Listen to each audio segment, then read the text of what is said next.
Eu acredito agora que estamos ao vivo, só confirmando aqui. Boa noite, pessoal. Estamos aqui mais uma vez na live do nosso grupo aqui do Facebook. Hoje vamos falar sobre os vultos lavrenses. Vultos, esses personagens importantes da nossa história. E essa questão das pessoas famosas da nossa história é muito interessante que sempre nos jornais, uma tradição que já tem mais ou menos uns 100 anos, que começou com o professor Firmino Costa, sempre eram publicados notas biográficas de algumas pessoas relevantes da nossa história. O professor Firmino Costa começou essa tradição em 1907, quando ele publicava o jornal Vida Escolar. Por acaso ele virou um livro, recentemente, esse livro aqui. Nesse livro aqui tem 30 biografias de alguns lavrenses importantes da nossa história. Depois que o Firmino Costa escreveu esse livro, essa tradição de publicar biografias ou então obituários, isso permaneceu, foi transmitido pelo Bi Moreira, fazia isso, Hugo de Oliveira, o José Alves, e mais recentemente o Ricardo Silva também tem a coluna do site dele, Lavras, Ontem e Hoje, sempre tem essa tradição de publicar comentários desses lavrenses ilustres. Temos aqui também no nosso grupo uma enquete que nós fizemos, quem que eram os lavrenses mais importantes de todos os tempos, tanto os lavrenses nativos quanto lavrenses honorários. Os resultados vocês podem conferir aí. E hoje a gente vai falar um pouco desses lavrenses importantes da nossa história. E temos hoje um convidado especial, que é o Rafael Baker Botelho. E também temos o professor Vinícius. Vamos então começar aqui com o Rafael, nosso convidado de hoje.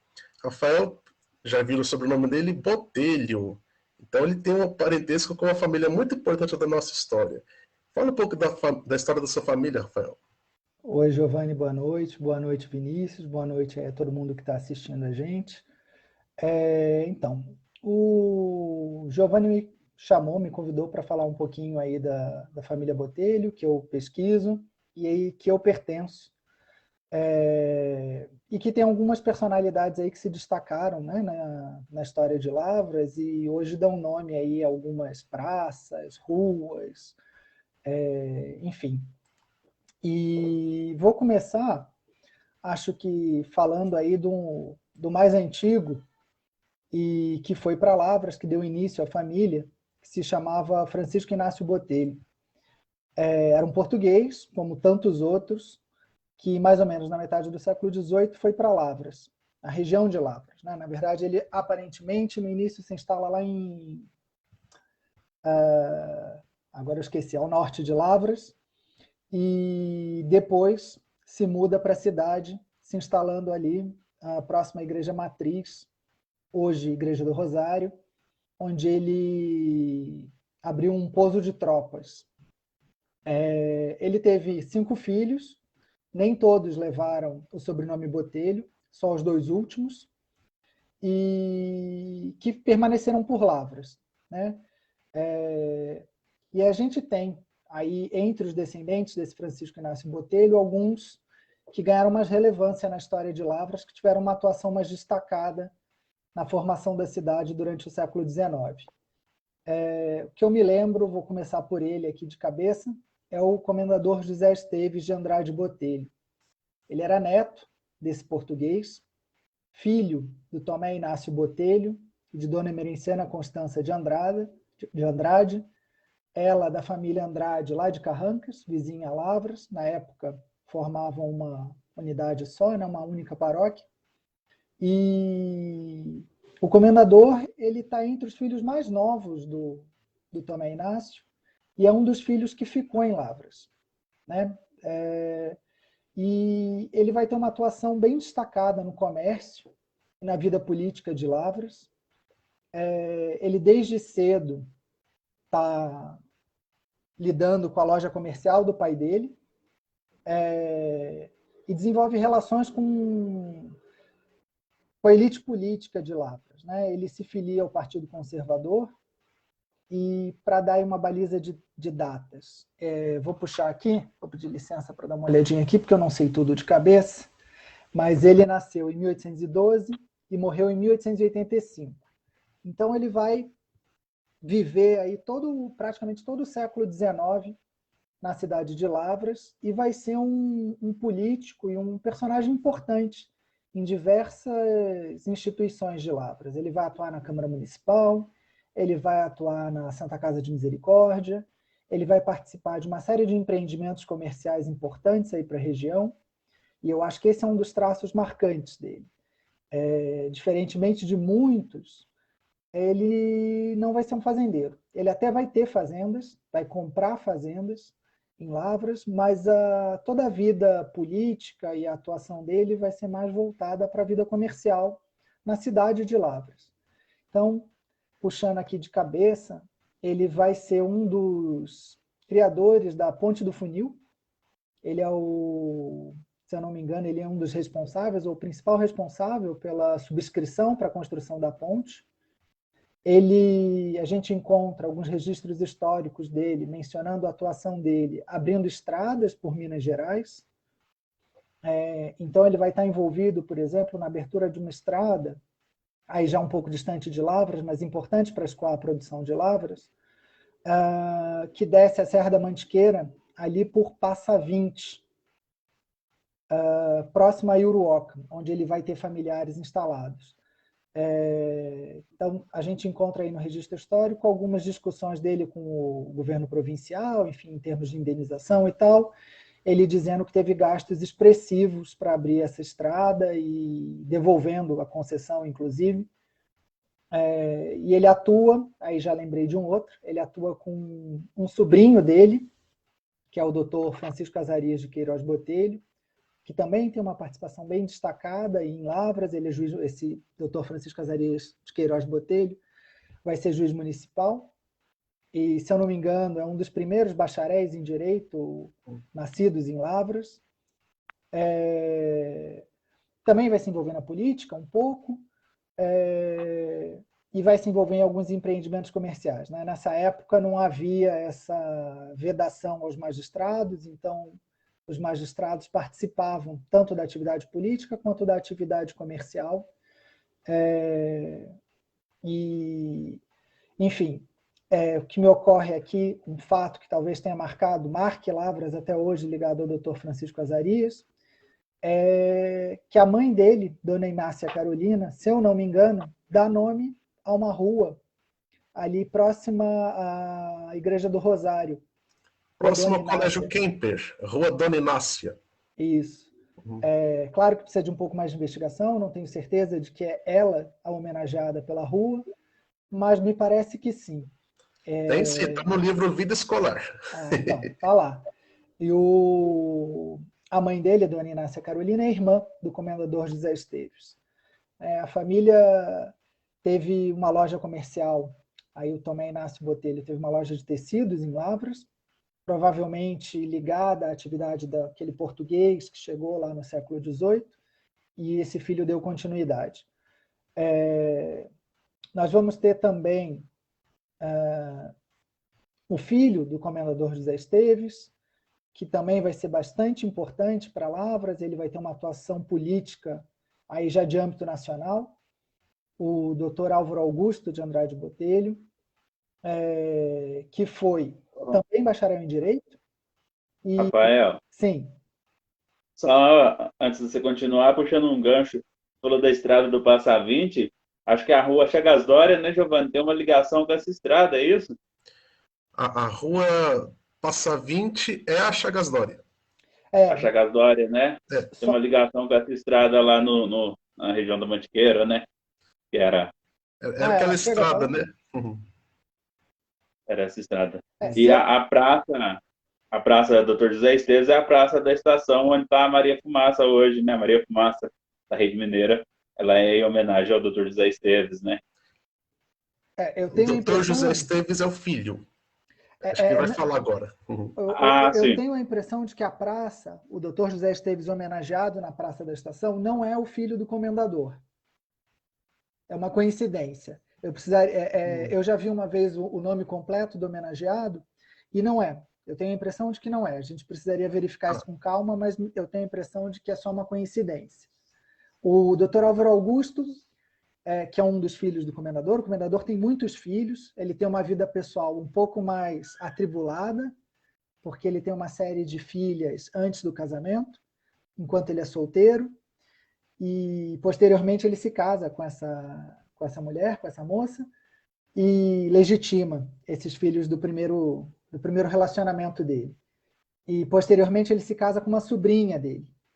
E é desse segundo casamento que o Dr. Álvaro Augusto descende. Não só o Dr. Álvaro Augusto, como todos os filhos homens dele descendem desse segundo casamento. Vou dar uma roubadinha aqui. Oi, pode falar. Seria o Álvaro Botelho? O Álvaro Botelho. O Dr. Álvaro Augusto Botelho descende do segundo casamento. É esse que é o bacharel, também bacharel em Direito, assim como o primo dele. E voltando a ele, né, que eu tinha começado, ele vai ter também uma atuação muito destacada no cenário nacional. Então ele vai ser deputado federal, na verdade, então deputado na corte, né, deputado geral. E aí eu acho que um traço curioso dele é que ele é considerado um republicano histórico. Ele é um dos poucos deputados durante o período imperial que é eleito pelo Partido Republicano. Então, ele vai ser reconhecido sempre por essa atuação dele muito engajada na República, né? Ele vai participar de diversos jornais de Lavras e escrevendo a favor da República, defendendo a República. E ele vai ser eleito também deputado durante a República. Só uma dúvida, eu sei que ele era republicano, mas parece que a chapa que ele foi eleito, deputado geral, era do Partido Liberal. Pode ser. Eu precisaria olhar aqui as notas para ter certeza, né? O que eu guardo de memória é que ele é um republicano, ele é considerado um republicano histórico, que tem a posição republicana clara desde o início, né? Até essa questão é muito curiosa. O que será que fez ele se tornar republicano?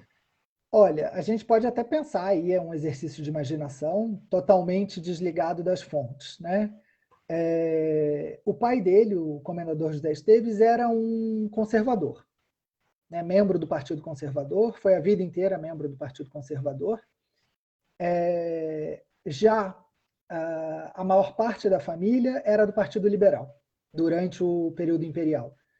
Então, é difícil, a gente pode especular, pode ser alguma coisa ligada à faculdade de Direito, não tem evidência histórica, né? A gente ainda não encontrei, ninguém nunca me referiu nenhum documento, nunca vi nenhuma referência, mas pode ser. Ele estava lá na Academia de Direito num período em que a República ferveu, né?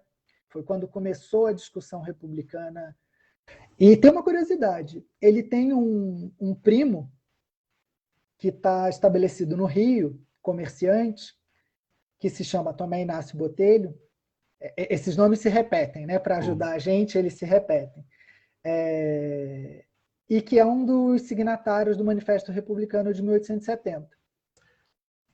Então, um ponto, essa é uma teoria, porque, bom, o Álvaro Botelho nasceu em 1860. Então ele tinha 14 anos quando foi criada aqui em Lavras a Casa de Instrução. Um fato muito curioso dessa Casa de Instrução, que hoje é a Escola Firmino Costa, tinha umas conferências populares, que era como se fosse... Era a forma que as pessoas tinham para divulgar informações de conhecimento geral. Tenta lembrar que no século XIX não tinha internet, não tinha televisão, então era a forma que as pessoas trocavam ideias, informações, era conversando. E tinha essas conferências populares que aconteciam à noite dentro da Casa de Instrução. Tem alguns roteiros do que era conversado nessas conferências noturnas. E eram só temas republicanos. Bem diretamente, a vida de George Washington, a Constituição Americana. Quer dizer, dava para ver que já existia uma propaganda republicana feita lá na Casa de Instrução, numa época que o Álvaro Botelho era estudante. Quer dizer, ele talvez pode ter ficado um tanto deslumbrado ouvindo essas coisas. É uma possibilidade. O que eu tenho de registro, né, da biografia dele é que ele foi estudar em Três Corações. O primeiro local em que há um registro, alguma referência, vim aqui consultar as notas, é que ele foi estudar no Colégio do Cônego Zeferino Avelar, em Três Corações. Depois, regressou a Lavras, a fim de cursar as aulas do padre Flávio Ribeiro de Almeida. Então, é um caminho, né? Eu acredito que no período 1860, ele nasceu, vamos dizer, em 1870, a gente tem ali o Manifesto Republicano. Eu não conheço exatamente a história das ideias republicanas no Brasil, mas a gente pode fazer enfim, tentar formular algumas hipóteses com base nisso. Eu acho que faz sentido. 1870 é sempre referido como uma virada para a República, né? Um certo auge e decadência, início da decadência do Império. Então, é possível, é bem possível. Depois ele vai para São Paulo, ele tem esse primo, porque, na verdade, eles circulam muito, né, Giovanni? Eu acho que quando a gente começa a pesquisar essas pessoas no século XIX, no século XVIII até, a gente se surpreende como eles se locomovem. As estradas eram ruins, mas isso não impedia eles de irem ao Rio, à corte, né, ao Rio de Janeiro, de irem a São Paulo, de pegarem um navio, irem para a Bahia. Quer dizer, isso eu acho que é um dado que a gente se surpreende na pesquisa, porque a gente tem algumas ideias pré-concebidas e quando a gente vai olhar ali o registro, a gente está vendo que o pessoal está circulando. E certamente se comunicando, conversando. São famílias que vão ficando muito extensas. Então, a parentela, eles têm parentes em todos os lugares. Isso é até uma coisa que a gente estava conversando antes, vou aproveitar aqui o gancho. A gente pensa, às vezes, a família só pelo sobrenome, e o sobrenome normalmente é transmitido só pela linha masculina. Não é regra, né? A gente tem várias exceções, mas é mais comum que seja pelos homens. E a gente esquece que tem todas aquelas tias, e irmãs, e primas, e elas estão casadas, e elas estão circulando, elas também circulam, né? Elas não ficam só em casa, não é como hoje, como no século XX, mas elas têm alguma circulação. E eu acho que essas ideias vão correndo. Então, o que me chama a atenção, e eu acho que é uma coisa interessante até para quem estuda, enfim, a região de Lavras, é como Lavras me chamou a atenção, como Lavras foi importante no século XIX, como a cidade se desenvolveu. Era uma cidade de referência, ela deu muitos políticos de âmbito regional e nacional, né, no século XIX. E isso também, em relação ainda ao Álvaro Botelho, lá no livro do Hugo de Oliveira, tem um comentário que assim que ele foi eleito deputado-geral, o pai dele, o comendador José Esteves, ficou morrendo de desgosto, que ficou muito envergonhado. Como que ele é o chefe do Partido Conservador, vai ter um filho que é do Partido Republicano? Mais ou menos, vamos pensar, seria hoje no século XXI, tem um deputado bolsonarista, tem um filho que é do PSOL, grosseiramente falando, era mais ou menos isso, que seria isso no século XIX. Mas então, aí que tá. Diz, inclusive, que assim que ele foi eleito, o comendador José Esteves ficou isolado numa fazenda e morreu lá. Então, nunca mais viu o Álvaro Botelho depois que foi eleito. Eu não conheço essa obra e não conheço as fontes, né? A gente sempre pode especular que ele, sendo do Partido Conservador, deve ter se sentido muito desagradado, para dizer o mínimo. Ao mesmo tempo, os irmãos dele eram do Partido Liberal e eles tinham relacionamentos, né? Eles se relacionavam bem. Então, assim, eu vou até citar aqui um trecho do diário do meu bisavô, que foi político, e ele sempre diz que política e amigos a gente tem muito o que aprender. Então, eu acho que isso vale para o século XIX, vale para desde sempre, né? A política e as amizades caminham por caminhos diferentes, vamos dizer assim, andam por caminhos diferentes. Mas eu imagino que ele tenha sim ficado um pouco desgostoso, porque o comendador, eu acho que ele era o único da família a ser conservador. né, do Partido Conservador, abertamente conservador. Os demais eram, e ele tinha muitos irmãos, ele tinha acho que 13, 12 irmãos. Os irmãos homens eram do Partido Liberal, e os sobrinhos eram do Partido Liberal, eram engajados na causa liberal, assim como o Dr. Álvaro, né? Eu acho que uma outra questão interessante, tanto do Partido Liberal, que depois passa um pouco para os republicanos, é um certo engajamento na educação, né? E o Dr. Álvaro vai ter uma atuação na Câmara Federal sempre ligada à Comissão de Educação também. Então, é um caminho a percorrer, né? Tentar saber um pouco o que o Dr. Álvaro fazia nessa comissão. Em Lavras, ele esteve envolvido, se eu não me engano, o prédio da Federal de Lavras homenageia ele, né? Leva o nome dele, não é isso? Onde seria... É o prédio onde está o Museu de Moreira, o nome oficial do prédio é Prédio Álvaro Botelho. Eu acredito que ele sempre estivesse ligado às causas da educação em Lavras também. Né? Essa questão foi em 1906, houve uma disputa religiosa, teve um embate e houve uma massa popular que queria atacar um dos missionários presbiterianos. E o Álvaro Botelho interviu e usou a personalidade dele. Ele era, na época, o equivalente a prefeito. Ele falou, não vai ter discussão. Ele pegou o reverendo e levou até a casa dele, enfrentando toda a multidão. Então, por causa desse gesto, ele ficou... Os presbiterianos depois honraram ele, colocando o nome no prédio onde seria o primeiro prédio da universidade, que hoje é o Museu de Moreira. E tem a escola do município também, né? Que é homenagem a ele, né?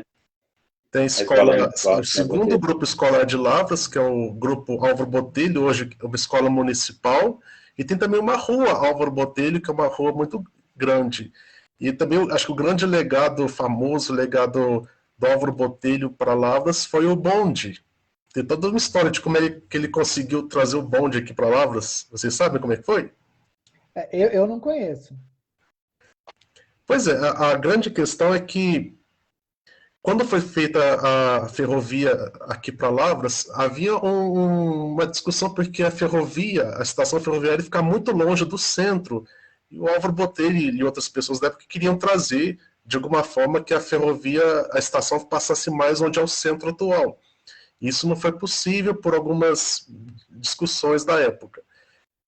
Então isso ficou marcado como se fosse uma derrota para ele. Então ele quis fazer de todo jeito para reverter essa derrota. Então ele vou trazer o bonde para Lavras. E para trazer, ele fez um acordo com a pessoa da época que cuidava das ferrovias. Ele deu um brinco de brilhantes para falar, olha, tá aqui um brinco de brilhantes, resolve esse aqui problema para mim. Então ele trouxe o bonde para Lavras.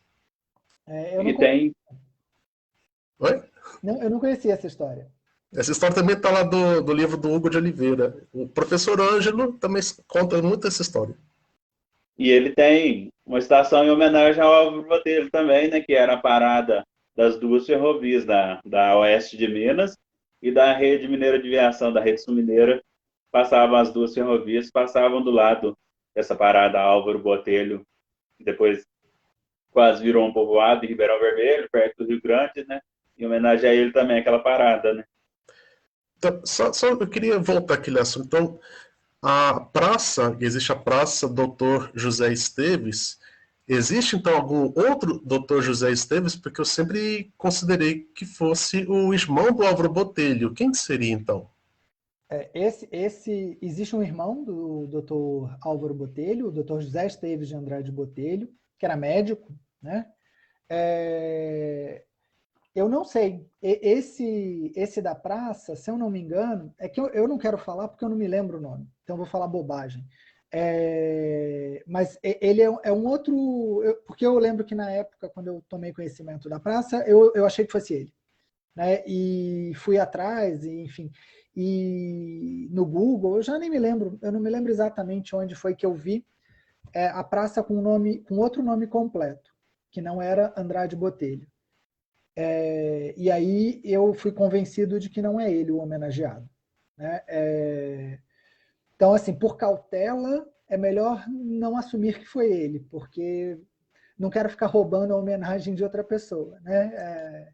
Mas é que tá, isso daí a gente já está repercutindo há muito tempo, que o nome da praça, que inclusive porque ela tem lá alguns bens tombados, que era homenagem ao Dr. José Esteves. Então, Pode bom, ser, pode a ser. única possibilidade que não seria é o fato dele ter morrido em 1905 e a praça só ter recebido esse nome lá nos anos 30 ou nos 40. Quer dizer, teria um grande intervalo de tempo entre os dois fatos.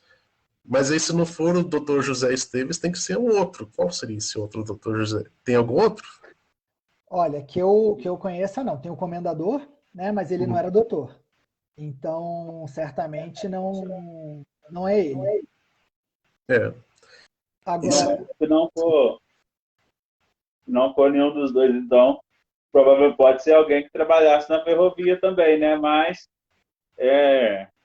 não teria um peso tão grande quanto os dois, né? Para receber o nome daquela praça que foi a segunda ou a terceira maior de Lavras, né? Inclusive, no tempo da ferrovia, foi uma das maiores, né?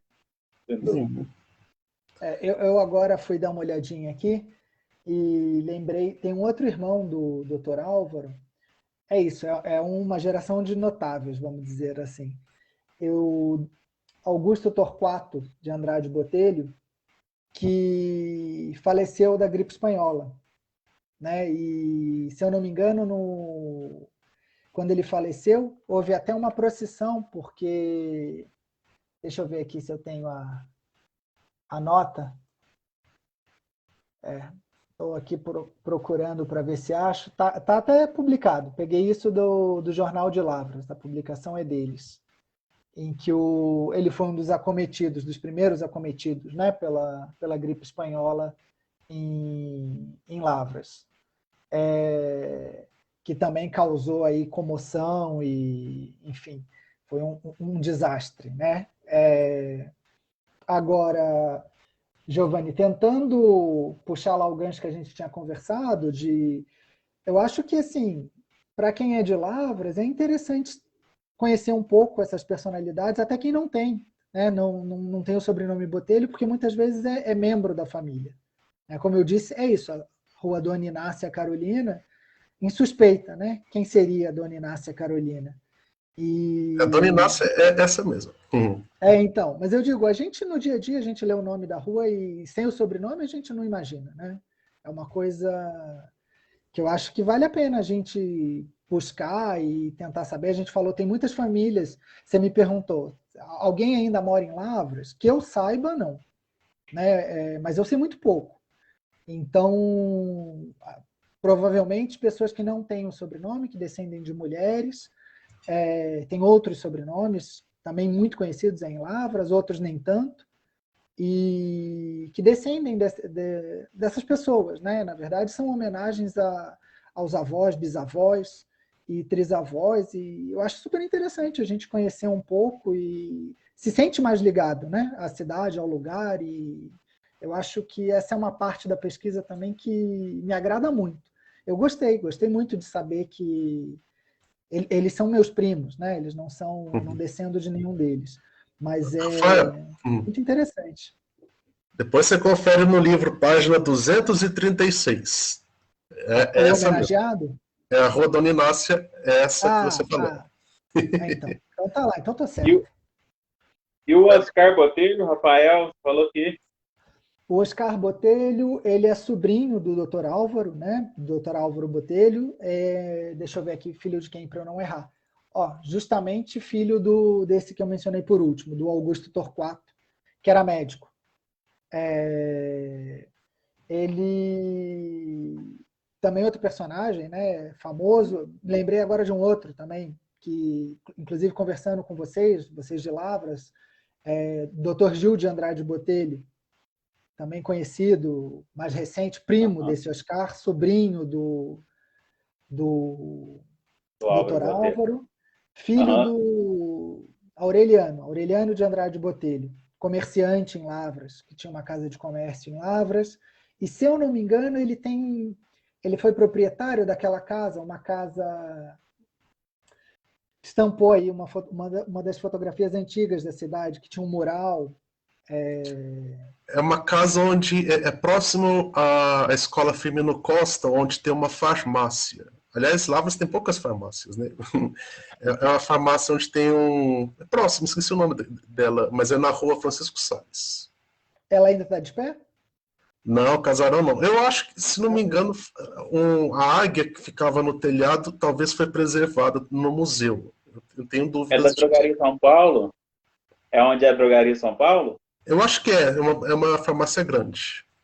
Isso. Tem até essa foto. O Oscar Botelho, acho que foi prefeito de Campo Belo, não foi? Foi.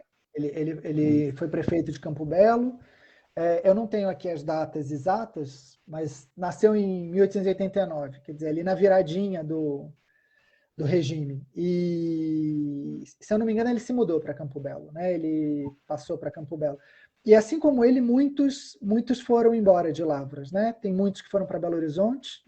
Se eu não me engano, descendentes do Dr. Álvaro foram para Belo Horizonte.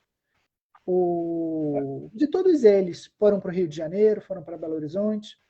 Alguns devem ter vindo para São Paulo. A ligação da família Pádua com a família Botelho é qual? É complexa. Mas é pelo comendador José Esteves, né? Ele, deixa eu ver aqui. Daqueles filhos do primeiro casamento do Dr. José Esteves, a gente vai ter uma das filhas dele. Deixa eu ver aqui.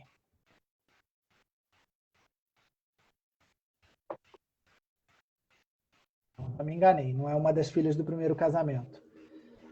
Deixa eu ver aqui se eu acho elas. Eu fiz uma árvore genealógica, como é que junta todas essas famílias. Botelho, Salles, Alves de Azevedo, Bona da Fonseca, a família do Augusto Silva, a família Silva, todas elas se juntam de alguma forma. E é curioso, quer dizer, de 1750 até 1950, quer dizer, 200 anos, por 200 anos são as mesmas famílias que dominam Lavras. Eles se misturam, né, Giovanni? Né, olhando para a família Botelho, o que a gente percebe é que, sim, por um período eles se mantêm separados, talvez até rivais. É um pouco difícil a gente falar, né, sem fonte. Mas lá para o final do século XIX, eles começam a casar, os filhos começam a casar entre si. Então, a gente vai ter da família Salles casando com os Botelhos, a gente vai ter da família Pádua casando com os Botelhos, a gente vai ter praticamente de todas as famílias de Lavras, para não falar dos casamentos mais antigos, né?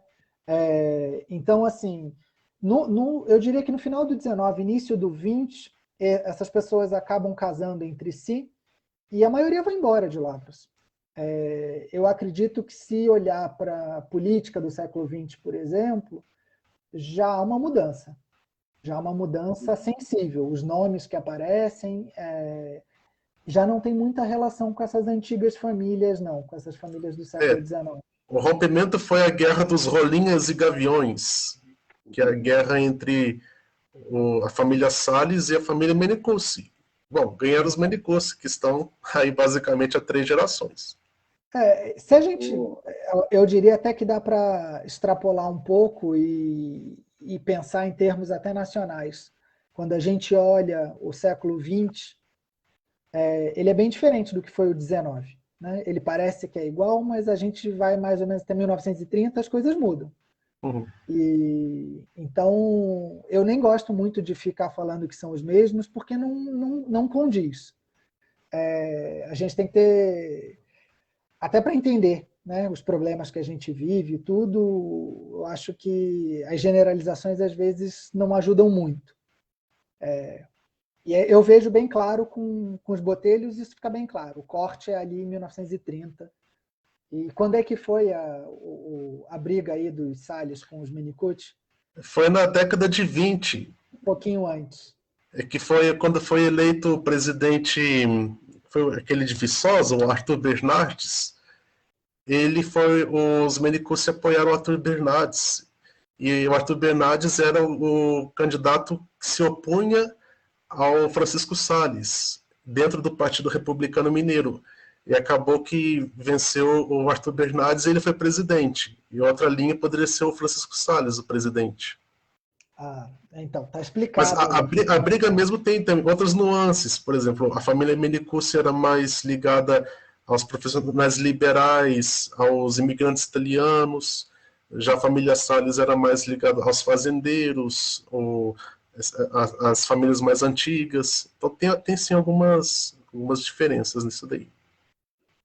O perfil das famílias que é muito dinâmico, né? Eu acho que isso também é uma outra coisa que a pesquisa vai mostrando, como as gerações vão mudando, né? Às vezes o nome fica, mas as atividades vão mudando. E eu falei que eles eram comerciantes, e, né, eu citei isso, quase todos os irmãos de profissões liberais, mas a gente vai encontrar também primos fazendeiros, né? E aí também é isso, a família vai crescendo muito, a gente imaginar que os nossos netos, bisnetos vão ter a mesma atividade que a gente é uma loucura. Não é assim. Talvez coloque melhor, os patrícios, que seriam aqueles que estão aqui há 200 anos, e aqueles que estão chegando agora, né? A segunda geração depois da vinda dos imigrantes. É que deve ter mudado muito, com certeza. Isso... às vezes até acho que o tiro saiu pela culatra, né? A gente fica com a impressão de que quem começou o processo de imigração não imaginava que ia dar no que deu. E, enfim, eu acho que isso faz parte também do jogo. A gente nunca sabe onde termina, a gente só sabe onde começa. Bom, nossa live tem 1 hora de duração. Eu tenho só mais uma pergunta sobre os Botelho. Esse é dos mais antigos de todos, que tem um registro que o altar de Nossa Senhora das Dores, de certa forma, ele foi patrocinado pela família Botelho. Pelo visto, no testamento de um deles, falava que a família deveria zelar por esse altar. A grande ponto é que essa informação é relevante para a gente conseguir fazer algum tipo de datação das obras artísticas da Igreja do Rosário.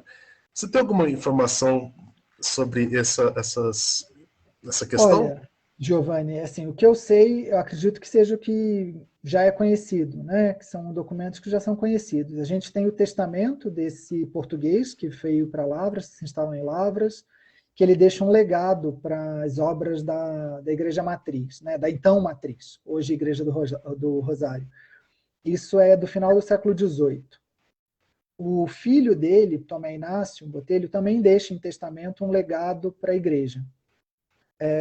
Eu vou falar aqui de memória. Eu sei que um deles deixou para o altar do Bom Jesus da Cana Verde, que eu acredito que seja ainda esse um dos altares da Igreja do Rosário, Sim. Não é? Sim. E o outro deixou para... Agora eu esqueci o santo. São 4. É o Bom Jesus da Cana Verde, Nossa Senhora das Dores, Bom Jesus dos Matozinhos e Nossa Senhora do Triunfo.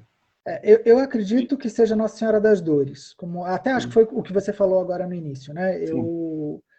Aí o que eu tenho de curiosidade, e aí é pura curiosidade, porque eu não consigo fazer a relação, é que a gente vai ter essa devoção na família pelo menos até o século XX. Início do século XX eu ainda encontro testamentos de membros da família com uma devoção especial à Nossa Senhora das Dores, né?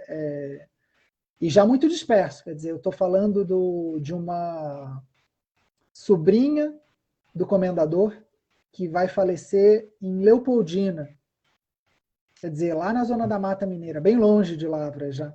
E ela tem essa devoção especial, ela tem até uma imagem de Nossa Senhora das Dores que ela deixa para a igreja local lá. Então, é isso, a família era muito católica, né? Como bons portugueses e descendentes de portugueses, eram extremamente católicos.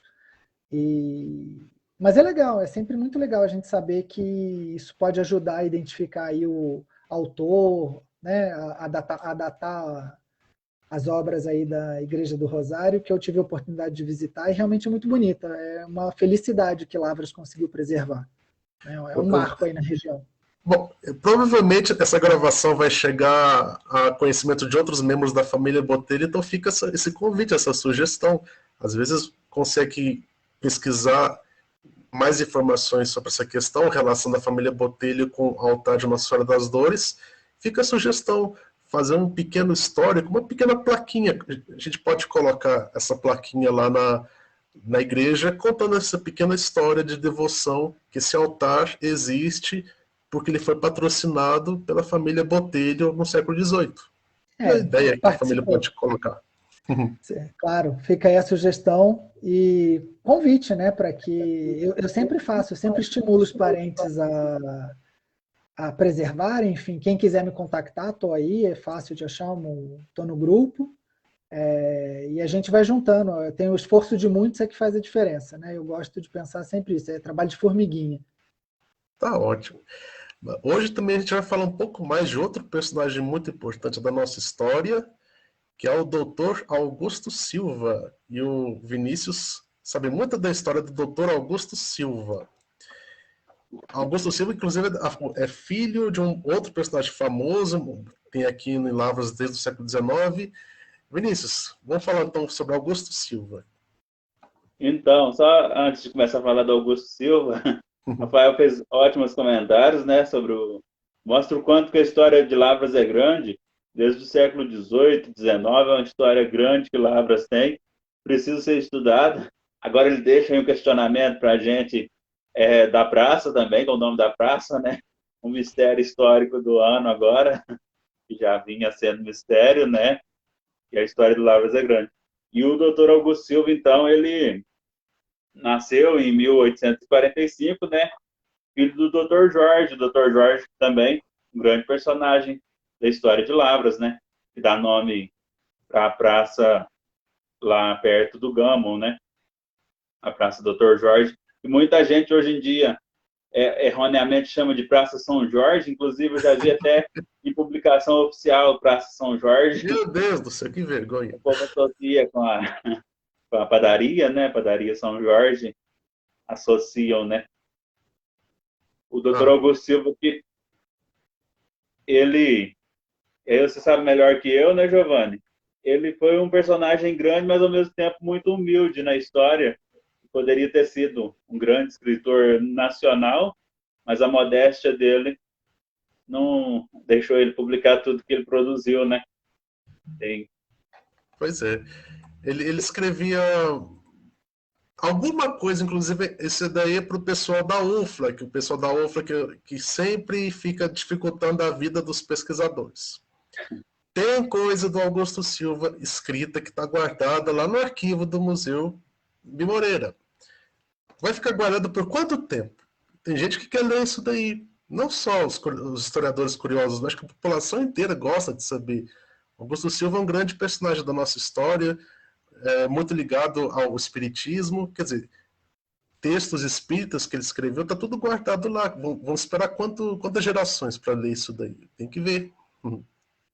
Aí você puxou um gancho interessante sobre a UPLA. Hoje, durante o dia, pensando na nossa live, eu estava pensando o seguinte: os próprios estudantes da UPLA, quando vão na praça, provavelmente têm muito interesse em saber quem foi Augusto Silva, os moradores de Lavras.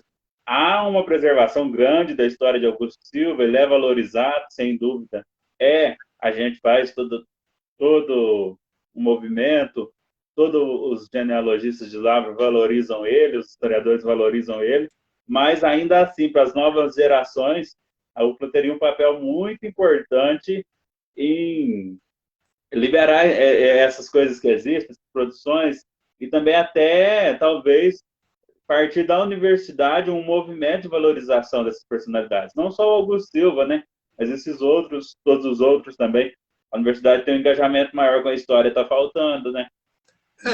Pesquisar, eles não vão pesquisar, não, porque eles não sabem fazer isso. Vamos falar o português certo. Agora, você tem que colocar dinheiro lá. É esse que tem que fazer. Os cursos de humanas da UFLA, voltar um pouco o foco para isso, porque eu creio que há um interesse, sim, não só dos estudantes também, mas também da comunidade em conhecer essa nossa história de Lavras, que está guardada lá no museu, trancada lá, né? É uma necessidade grande da UFLA repensar isso.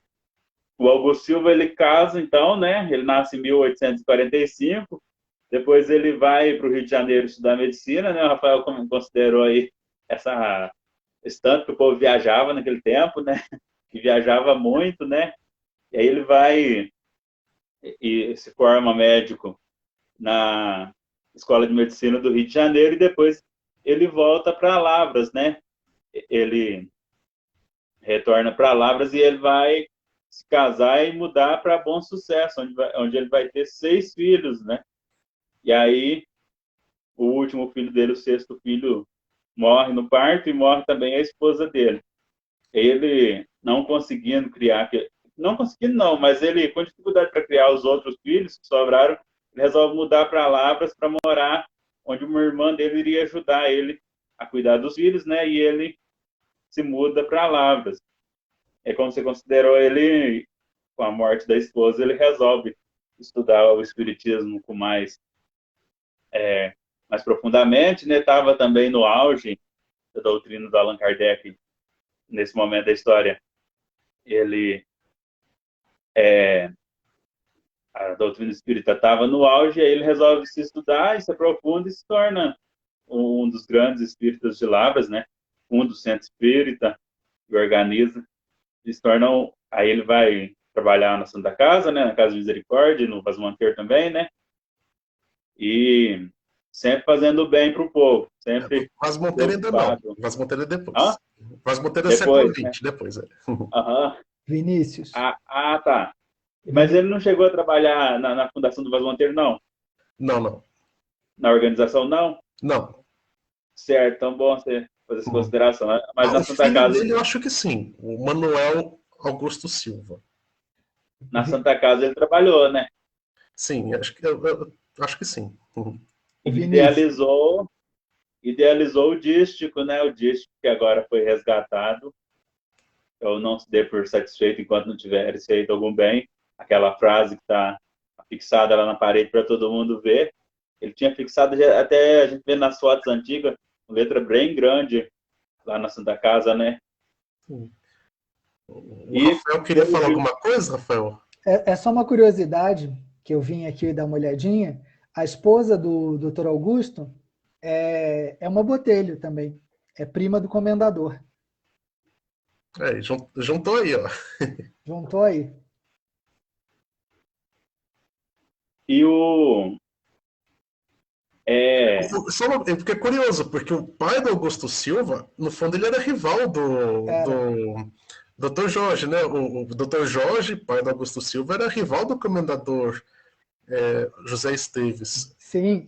Inclusive na Revolução de 1842, quer dizer, a briga foi lá, demorou um tempinho, mas parece que depois juntaram, né? Mas a Revolução de 42, Giovanni, só desculpa te interromper, Vinícius, eu só vou falar rapidamente. Fique à vontade. Os irmãos do comendador também estavam do lado liberal. Então, assim, as famílias se dividiram, né? Ô, Giovanni. Sim. E aí, o doutor Augusto Silva foi o primeiro intendente de Lavras, o primeiro prefeito? Não, intendente é outra coisa. Seria quando teve a República, né? Então ele seria o primeiro agente executivo depois que foi implantada a República. Ele foi, então, eleito, seria o agente executivo, que seria o equivalente a prefeito hoje. Curiosamente, o filho do Augusto Silva é o primeiro prefeito com o nome prefeito, 1930. Certo, e ele foi o primeiro equivalente a prefeito na proclamação da República. Isso, após a proclamação da República foi Augusto Silva e após a Revolução de 1930, o Manuel Augusto Silva, o primeiro prefeito de Lavras com título prefeito. Certo. Ele, com a fundação do Espírita, a vida dele confunde muito, e aí a gente tem muita história dele, da oralidade, que ele doou a vida inteira aos pobres, né? Ele era médico, mas, por exemplo, se os pobres chegassem para se consultar, ele não cobrava, ou cobrava só uma galinha, alguma coisa bem barata. Não sei não. Eu achei quanto que era o preço da consulta dele, R$10.000. Mas ele cobrava de todos? Bom, aí que tá, né? Na verdade, é muito curioso. Igual existe hoje algum tipo de, não sei se essa palavra seria certa, mas um tipo de cartel que os médicos combinam entre si qual que seria o preço da consulta, também tinha isso em 1895. Então, Aham. todos os médicos de Lavras falaram: olha, o preço da consulta é esse. Consulta 10 mil réis. Agora, se você quiser consultar e ter que deslocar a certa distância, daí aumenta o preço, mas eles tabelavam o preço desde aquela época, 1895. Aí 10 tem mil os reais, se a relatos. gente fosse calcular hoje mais ou menos, até que não é tão caro assim, não, dá mais ou menos uns 350 reais para uma consulta, até que tá razoável. Ah, mas eu imagino que, para a época, é capaz que os pobres ele atendia de graça. Tanto que, para ele ter se tornado um vulto tão grande na história de Lavras, dado nome a tanta instituição, inclusive o asilo, que era uma casa de caridade, eu imagino que os gestos dele, imagino, eu tenho certeza que os gestos dele de caridade foram grandes. E aí tem o. Sim, tem que lembrar que a Casa de Misericórdia, que é a Santa Casa de Misericórdia, a ideia dela é justamente isso. Era não um hospital para dar lucro, mas sim é um hospital para dar misericórdia.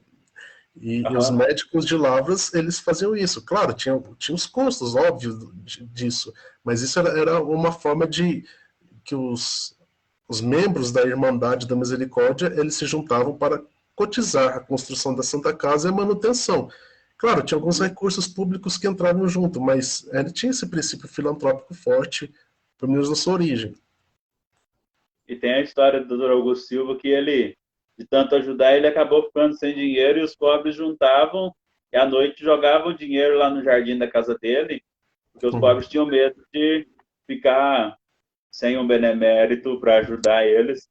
E aí fizeram isso. São relatos da oralidade, né? São relatos que a gente tem até documentado, sim, alguns registros têm documentado, mas não são fontes históricas confirmadas, mas tem esses relatos. E na história de Carmo da Cachoeira também, ele tem uma influência grande, né, na epidemia da varíola, e ele era um dos poucos que iam lá em Carmo da Cachoeira para cuidar dos mortos e até para sepultar os mortos. Ele chegou um momento que a epidemia estava tão grande que ele mesmo abria as covas para ajudar a sepultar os mortos, porque as pessoas já estavam com medo dos próprios mortos. Essa história também, né? É registrado, e depois ele vai receber o título de cidadão honorário em Carmo da Cachoeira. Pois é, eu estava lembrando, falando da parte da caridade, ele tem um poema muito bonito falando sobre a caridade.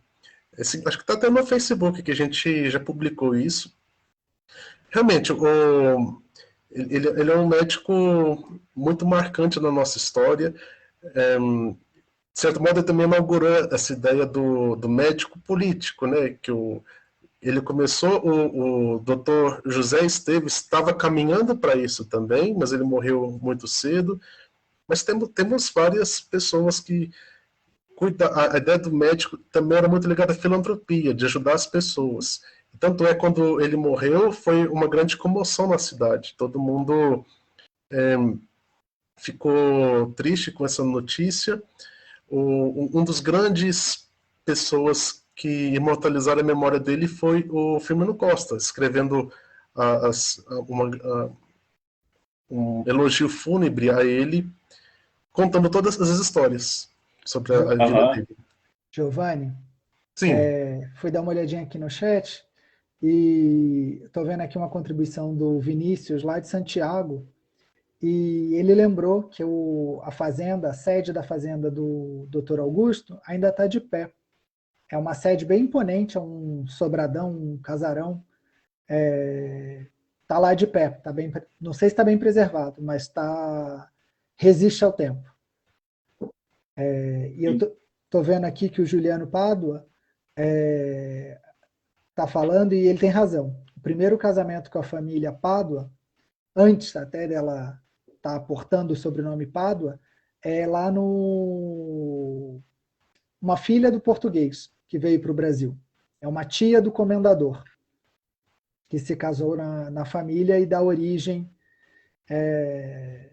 Aí é esse primeiro entrelaçamento. Desculpa, Vinícius, a interrupção. Não, imagina, ótimo. Eu até estava esquecendo de olhar os comentários também aqui. O, esse casarão será em Bom Sucesso? É em Bom Sucesso. Em Bom Sucesso. Eu tenho uma publicação com fazendas históricas daquela região que eu me lembro de estar lá, essa casa. É uma casa bem grande, até um pouco, distou um pouco do padrão que a gente está acostumado, né? Naquela fazenda térrea de um lado e a sobradada do outro lado. Se eu não me engano, a dele já é um sobrado completo. Eles tinham também uma relação, né? A família Botelho com a navegação tem alguma relação? Olha, dos meus botelhos, não. Eu sou bem consciente disso, vamos dizer assim. São muitas famílias Botelhos, né? Não é um sobrenome exclusivo dessa que foi para Lavras. No caso da nossa família, eles eram... deixa eu lembrar aqui. O pai do imigrante era boticário, né, desse que veio para o Brasil. E era lá do interior de Portugal, da região da Serra da Estrela. Eles não têm nenhuma relação conhecida com navegantes.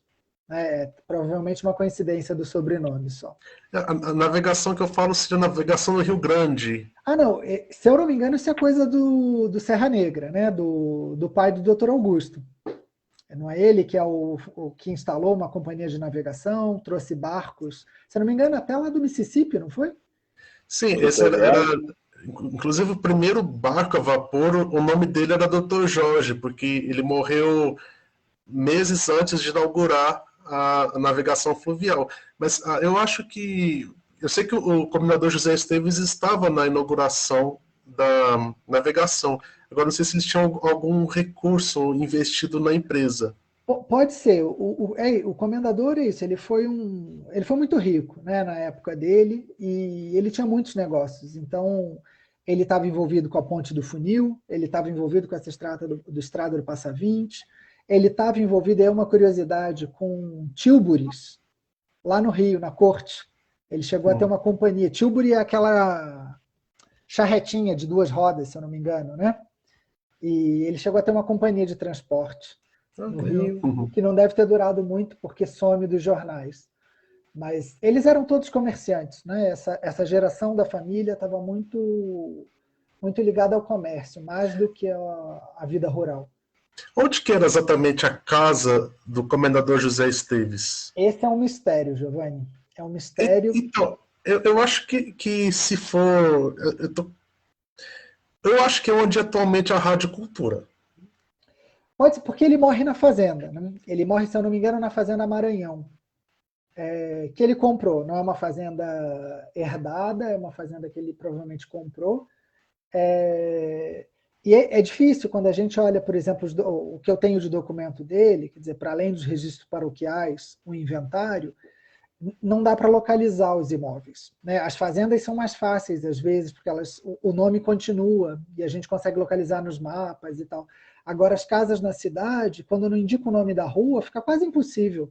Sim, eu estou tentando lembrar, era no livro do Hugo de Oliveira, o Caminhos de Josefa Campeira, que tem essa informação. Lá que eu peguei esses casos. Olha, Giovanni, você vai ter que me passar a referência do livro, porque você está aí me trucando toda hora com as informações do livro e eu não conheço. Eu realmente agora tenho que ler. É um livro dos anos 80, é um livro bem interessante. É o que o Hugo de Oliveira escrevia nos jornais, ele juntou tudo e publicou um livro. Agora estou tentando lembrar se confirmar se era justamente onde é a Rádio Cultura ou então onde era o Hotel Vitória, mas eu acho que é naquele pedaço. Eu estou na dúvida agora, me desculpa, mas eu posso tentar verificar isso e coloco no nosso comentário depois. Você sabe que essa é uma vontade assim que eu tenho desde que eu comecei a mexer, a pesquisar isso, é saber onde essa turma morava. E conhecer a cara do comendador, né? Esse acho que é uma oportunidade para a gente divulgar esse mistério. Quem sabe um descendente do comendador tem aí uma foto dele porque ele é uma figura tão importante, tão expressiva, e a gente não tem a imagem dele, né? Seria interessante. Então, aí que tá, isso mais uma coisa. Se você conseguir enfrentar a UFLA, enfrentar é modo de dizer, no fundo aquilo é público e é só ter um pouco de boa vontade deles. Mas existe lá no arquivo, tem várias pastas já selecionadas das famílias lavrenses. Então tem uma pasta específica da família Botelho. Todos recortes de notícias, fotografias, está tudo guardado nessa pasta. Se existir a foto do comendador, talvez esteja lá. Tem 10 anos que eu vi essa pasta. Quando eu vi essa pasta, eu não achei uma foto específica. Mas, bom, eu aprendi muita coisa nesses últimos 10 anos. Talvez eu não prestei atenção na época quando eu vi 10 anos atrás. Mas é uma questão, às vezes, tentar escrever um e-mail para o Museu do Moreira e solicitar, ué. Eles estão pagos para isso, no final das contas. Essa é uma boa referência, Giovanni. Obrigado. Vou tentar entrar em contato. E é isso. A gente, né, eu acho que esse recado que vocês dão é um estímulo, na verdade, né? Um pedido, uma vontade. Eu acho que para que as instituições elas se voltem para o público, né? Para o grande público. E eu acho que as reservas das instituições elas são sempre melhor preservadas quando conhecidas. Então, é um estímulo, é um pedido, mas é um pedido com a ideia de divulgar, né? de dar, como é que a gente vai dizer?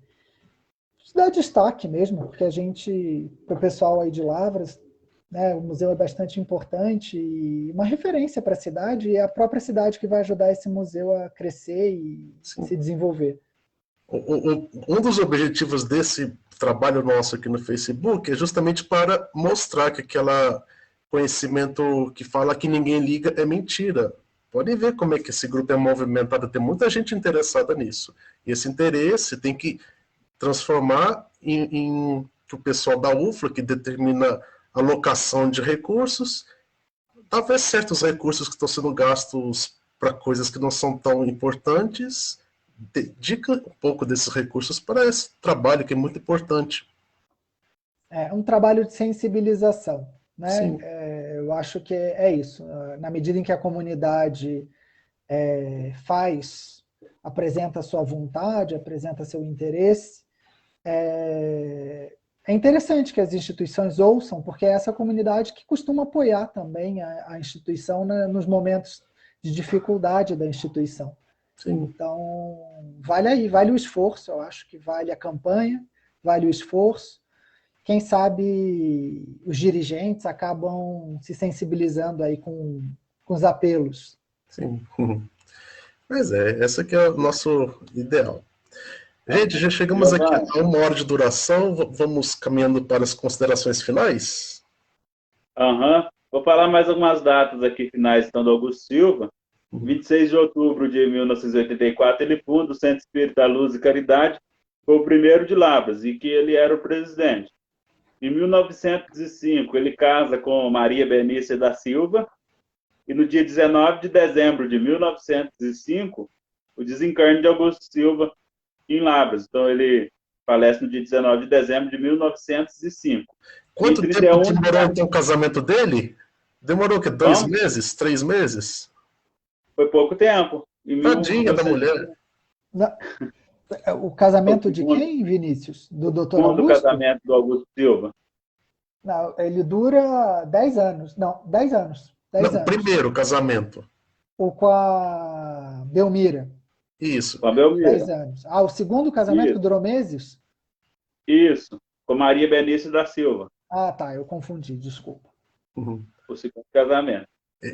O primeiro casamento dele, quando ele ficou viúvo, que ele ficou tão traumatizado, então ele foi buscar no espiritismo uma forma de consolo para por causa da morte da primeira esposa. E no dia 31 de janeiro de 1920, fundação do Centro Espírita de Lavras. Em 18 de junho de 1961, passou a se chamar Centro Espírita Augusto Silva. e aquele que existe ainda lá do lado da Secretaria da Paróquia Santana, né? Ali do lado da Santa Casa, Santo Espírito Augusto Silva. Foi fundado em 31 de janeiro de 1920, então, antes de ontem, completando aí seus 102 anos, né, de existência em Lavras. Eu não sei se tem ainda descendentes dele por aqui em Lavras. É uma boa pergunta, eu não conheço descendentes deles por aqui. Se tiver, quem sabe, se alguém estiver vendo a gente, depois manda um comentário. Eu tenho curiosidade para saber se tem descendentes da família Silva por aqui, até porque, justamente, o Augusto Silva era um grande escritor, ele não publicou nenhum livro em vida, a não ser a tese de medicina que ele teve para sua formação. Mas tem muitos textos que ele escreveu. Escreveu textos literários, doutrinas espíritas, e esses conhecimentos todos seria interessante de tentar fazer um resgate dessas fontes para publicar. É um grande escritor cuja memória não é devidamente reconhecida pela nossa população e deveria ser. E até uma última curiosidade, mas comentando esse reconhecimento seu, Giovanni, até o curso de letras da UFA mesmo poderia dar uma atenção a esse grande escritor labrense, a Academia Labrense de Letras também dá uma atenção a essa história. E no cemitério, o cemitério São Miguel, um dos mausoléus mais bonitos que tem lá, mais bem produzidos, apesar que Augusto Silva não acreditaria que está lá no cemitério, né? É o do Augusto Silva, um dos túmulos mais bonitos do cemitério. Para quem quiser conhecer e vê-lo lá, o túmulo é o dele. É isso. Tá certo. Eu vou agradecer muito então, a presença de vocês. Muito obrigado por conversar com você, Rafael. É a primeira vez que a gente conversa ao vivo aqui. Também agradeço ao Vinícius pelas informações que colocou. E agradeço também aos nossos ouvintes. Obrigado também pelas manifestações aí no nosso chat. E vamos continuando conversando aí sobre a história de Lavras. Podem colocar também sugestões de temas para as próximas conversas. E estamos aí. Muito obrigado pela presença de todos. Obrigado. Obrigado. Boa noite. Boa noite a todos. Tchau, tchau.